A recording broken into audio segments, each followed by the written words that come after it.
बुद्ध कहते हैं मन शरीर दोनों के लिए स्वास्थ्य का होना बहुत जरूरी है। अतीत पर शोक मत करो, ना ही भविष्य की चिंता करो, बल्कि बुद्धिमानी और ईमानदारी से वर्तमान में जियो। लेकिन हम कितना वर्तमान में जीते हैं? जी ही नहीं सकते। अगर जी सकते हैं तो आप कोशिश करके देख लीजिए। आपका मन और शरीर दोनों स्वस्थ हो जाएंगे। आप भविष्य की चिंता में परेशान नहीं होंगे और ना ही अतीत के दुख को लेकर रोना रोएंगे, बल्कि वर्तमान में चल रही सांसें भी आपको आनंद देगी। मैंने सुना है कि कहीं दूर एक पहाड़ के चट्टान पर एक व्यक्ति बैठकर रो रहा था। वहां से एक बौद्ध भिक्षु गुजर रहे थे।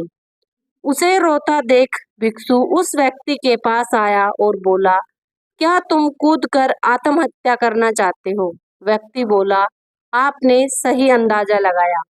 मैं चाहता तो यही था, मगर हिम्मत नहीं जुटा पा रहा था। भिक्षु ने कहा, क्या सब पीछे छोड़कर आए हो या अपने साथ भी कुछ लाए हो? व्यक्ति ने कहा, नहीं, मैंने सब पीछे छोड़ दिया है, मैं अपने साथ कुछ नहीं लाया। भिक्षु ने कहा, तो तुम इतना बोझ लिए क्यों बैठे हो? व्यक्ति ने कहा, कौन सा बोझ? मेरे पास तो कुछ भी नहीं है, मैं तो खाली हूँ, कंगाल हूँ।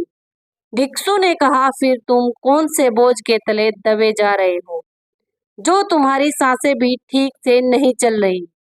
तुम आत्महत्या करना चाहते हो और रो भी रहे हो। खाली इंसान तो ऐसे नहीं रोता। जो कंगाल हो गया है उसे क्या डर? अपने अंदर झांको और देखो, तुमने कितना बोझ उठाया है, कितना कुछ तुम अपने सर पर ढो रहे हो। इसे उतार कर रख दो, थोड़ा हल्का हो जाओ। कब तक इस बोझ के तले दबे रहोगे? वह व्यक्ति भिक्षु के चरणों में गिर पड़ा और बोला, आपने तो मुझे पढ़ लिया, मेरे अपने भी मुझे नहीं समझ पाए, आप ही मेरी समस्या का समाधान कर सकते हैं। भिक्षु ने कहा, समस्या कहाँ है? व्यक्ति ने कहा, मेरे घर पर, वहां मेरे साथ चलिए। भिक्षु ने कहा, नहीं, समस्या तुम्हारे घर पर नहीं है, समस्या तुम्हारे अंदर है। जब तक तुम अपने भीतर की समस्या का समाधान नहीं करोगे, तुम्हें हर जगह समस्याएं ही नजर आएंगी। और अगर यहाँ इस चट्टान पर समस्या नहीं है, तो फिर तुम यहाँ आत्महत्या करने की क्यों सोच रहे हो? क्योंकि तुमने तो घर छोड़ दिया है, तो समस्या भी छूट गई। फिर तुम इतने परेशान क्यों हो? व्यक्ति बोला, आप सही कहते हैं, कमी मुझ में ही है, इसीलिए तो मैं आत्महत्या करना चाहता था।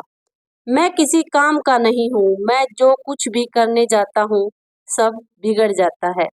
मेरी किस्मत ही खराब है। भिक्षु ने कहा, ठीक है, मुझे बताओ कि क्या खराबी है तुम्हारी किस्मत में?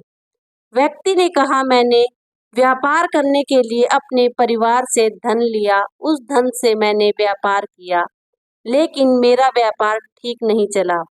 शुरू शुरू में मेरे परिवार वालों ने मेरा साथ दिया, लेकिन धीरे धीरे जैसे जैसे मैं अपने व्यापार में नुकसान उठाता गया, मेरे परिवार वाले भी मुझसे दूर हो गए। मैं सब उन्हीं के लिए कर रहा था, लेकिन वह मुझे अब इन सब का जिम्मेदार ठहराते हैं। मुझे भी लगता है कि मैंने उन सब के साथ गलत किया। मेरा एक मित्र है, उसने भी व्यापार आरंभ किया था। आज उसका व्यापार बहुत अच्छा चल रहा है। वह कभी मेरे घर आता है तो वह अपने अच्छे चल रहे व्यापार की बात करता है। वह बताता है कि कैसे उसने अपने व्यापार को अपने दम पर खड़ा किया, कैसे उसने मेहनत की और सफलता पाई। मेरे परिवार वाले भी कहते हैं कि देख, उसे तेरे बस का तो कुछ भी नहीं है। अब हालात यह है कि मेरा घर भी गिर पड़ा है। भिक्षु ने कहा, क्या तुम्हें पता है तुम्हारा मित्र तुम्हारे पास क्यों आता है? व्यक्ति ने कहा, हाँ, मुझे पता है, वह मुझे नीचा दिखाने आता है। वह यह जताने आता है कि वह उससे श्रेष्ठ है। वह चाहता है कि मैं उसकी सफलता देखकर दुखी रहूं। भिक्षु ने कहा, क्या तुम दुखी होते हो? व्यक्ति ने कहा, हाँ, दुख तो होता ही है। भिक्षु ने कहा, दुख किस बात का होता है? अपने असफल होने का या मित्र के सफल होने का? व्यक्ति ने थोड़ी देर सोचा और बोला, अपने असफल होने का इतना दुख नहीं होता जितना मित्र के सफल होने का होता है। भिक्षु ने कहा, अगर तुम्हारा मित्र असफल हो तो तुम्हें खुशी होगी। व्यक्ति ने कहा, हाँ, मुझे बहुत खुशी होगी। भिक्षु ने कहा, तुम्हारी खुशी तुम्हारे मित्र के ऊपर निर्भर करती है। तुम्हारा मित्र चाहे तो तुम्हें खुश कर सकता है या चाहे तो दुखी कर सकता है।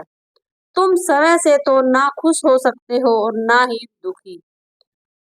तुम अपने मित्र के गुलाम हो गए हो। तुम्हारी समस्या का कोई समाधान नहीं है, क्योंकि तुम्हारी खुशियां और तुम्हारे दुख दूसरों के व्यवहार से आते हैं। तुम्हारे समय के कर्म से तो कुछ नहीं हो रहा। व्यक्ति बोला, ऐसा ना कहे, मुझे आपसे बहुत आशा है। भिक्षु ने कहा, जब हम दूसरों से आशा बांध लेते हैं तब हम दूसरों पर निर्भर हो जाते हैं। अगर मैं तुम्हें कोई रास्ता ना दूं तो तुम दुखी रह जाओगे, और अगर कोई रास्ता दूं तो शायद तुम्हें कुछ मिल जाए। लेकिन अगर आशा तुम अपने से बांधो तो तुम्हें सफलता अवश्य मिलेगी। तुम्हारा मित्र आज तुम्हें दुखी करने आता है, लेकिन बातें वह सच्ची ही बताता है। वह अपने संघर्ष और अपने अनुभव की बात बताता है। उसके अनुभव और अपनी बुद्धि का उपयोग करो, उसके संघर्ष का उपयोग करो। दुखी होने की जगह खुशी मनाओ कि तुम्हें घर बैठे कुछ अनुभव मिल रहे हैं।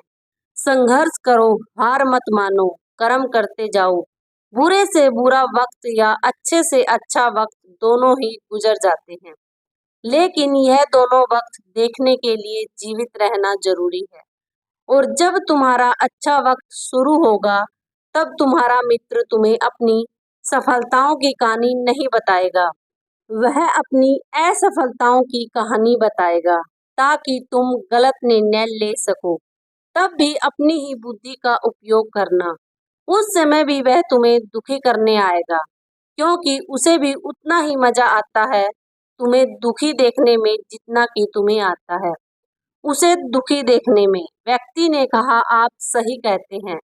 मेरे जीवन को मैं नहीं चला रहा, दूसरे ही इसमें सुख और दुख भर रहे हैं। लेकिन क्या अपनों के लिए कुछ करना गलत है? मैं अपने परिवार के लिए अच्छा करना चाहता था, लेकिन वह परिवार ही अब मेरे साथ नहीं है। भिक्षु ने कहा, तुम शांत होना चाहते हो। वास्तव में इस दुनिया में सब शांत होना ही चाहते हैं। वे चाहते हैं कि हम कुछ करें तो लोग उसकी प्रशंसा करें। प्रशंसा ना होने पर हम दुखी हो जाते हैं। हमें लगता है कि सब मतलबी है। लेकिन अगर तुम किसी को अपना परिवार मानते हो और उसके लिए कुछ भी करना चाहते हो, तो तुम्हें ऐसा क्यों लगता है कि तुम दूसरों के लिए कर रहे हो? तुम अपने लिए ही कर रहे हो। अगर तुम्हें लगा कि तुम दूसरों के लिए कर रहे हो तो तुम दुखी ही रहोगे, और तुम्हें लगा कि तुम अपने लिए कर रहे हो तो तुम खुश रहोगे। जब तुम अच्छा करने के लिए करते हो तब तुम्हें सांत्वना की जरूरत नहीं होती। उस व्यक्ति ने कहा, आप सही कहते हैं, मैं समझ गया हूँ। अब तक मेरी किस्मत दूसरों के हाथ में थी तो खराब थी। अब मैं अपनी किस्मत अपने हाथ में रखूंगा। अब यह अच्छी हो या खराब हो, मैं हार नहीं मानूंगा। फिर भी क्या आप मुझे कुछ दे सकते हैं? जब मेरे जीवन का सबसे बुरा वक्त हो तब मेरा साथ निभा सके। भिक्षु हंसा और कहा, यह छोटा सा बक्सा मैं तुम्हें देता हूँ। इसे हमेशा अपने पास रखना। इसमें एक ऐसा राज है जो तुम्हें बुरे से बुरे वक्त से बाहर निकाल लेगा। लेकिन इसे तभी खोलना जब तुम्हारी जिंदगी में कोई रास्ता ना दिखाई दे और तुम्हें लगे कि सब व्यर्थ है। मेरी बातें भी व्यर्थ है, यह दुनिया व्यर्थ है, यहाँ रहना भी व्यर्थ है। वह व्यक्ति उस बक्से को लेकर चला गया। उसने भिक्षु की बात पर अमल किया और व्यापार आरंभ किया। उसका व्यापार अच्छा चला, उसका जीवन भी अच्छा बीत रहा था। परिवार वाले भी उसके साथ आ गए थे। अब वह जो भी कुछ कर रहा था सब अपने लिए ही कर रहा था। भूतकाल का रोना भी वह छोड़ चुका था, भविष्य की चिंता भी वह नहीं करता था, वर्तमान को सुधारने में लगा रहता था। लेकिन वक्त बदलता है, अच्छा समय हमेशा नहीं रहता, बुरा समय हमेशा नहीं रहता। उसका अच्छा समय भी समाप्त हो गया। उसके राज्य पर किसी राजा ने चढ़ाई कर दी, उसका घर तबाह हो गया, व्यापार तबाह हो गया, उसे अपने परिवार के साथ वहां से भागना पड़ा। उसके पास खाने के लिए भी पैसे नहीं थे, भूख से उसके माता पिता की मृत्यु हो गई। वह अपनी पत्नी और एक छोटे भाई और 2 बच्चों को लेकर इधर-उधर भटक रहा था। उसके बच्चे बीमार थे, उसे पैसे चाहिए थे, लेकिन उसके पास कुछ भी नहीं था। तब उसे लगा कि सब व्यर्थ है, उसका जीवन व्यर्थ है, इस पृथ्वी पर सब कुछ व्यर्थ है। सब बातें जो भिक्षु ने कही थी, सब व्यर्थ है, किसी भी बात का कोई मतलब नहीं है। जीवन समाप्त ही होता है तो फिर जीवित रहकर क्या फायदा। जब वह यह सोच रहा था, तब उसकी नजर उस छोटे बक्से पर पड़ी जो उसे भिक्षु ने दिया था। उसने उसे खोला। उसमें एक पर्ची थी जिस पर कुछ लिखा था। उसने उसे पढ़ा और जोर से हंसा। उस पर्ची पर लिखा था, यह वक्त भी गुजर जाएगा। उस बक्से में एक सोने का सिक्का था जिससे उसने अपनी नई जिंदगी की शुरुआत की। तो दोस्तों, क्या पता आपके पास सोने का सिक्का ना भी हो, बात नहीं, लेकिन आपके पास हिम्मत तो है ना।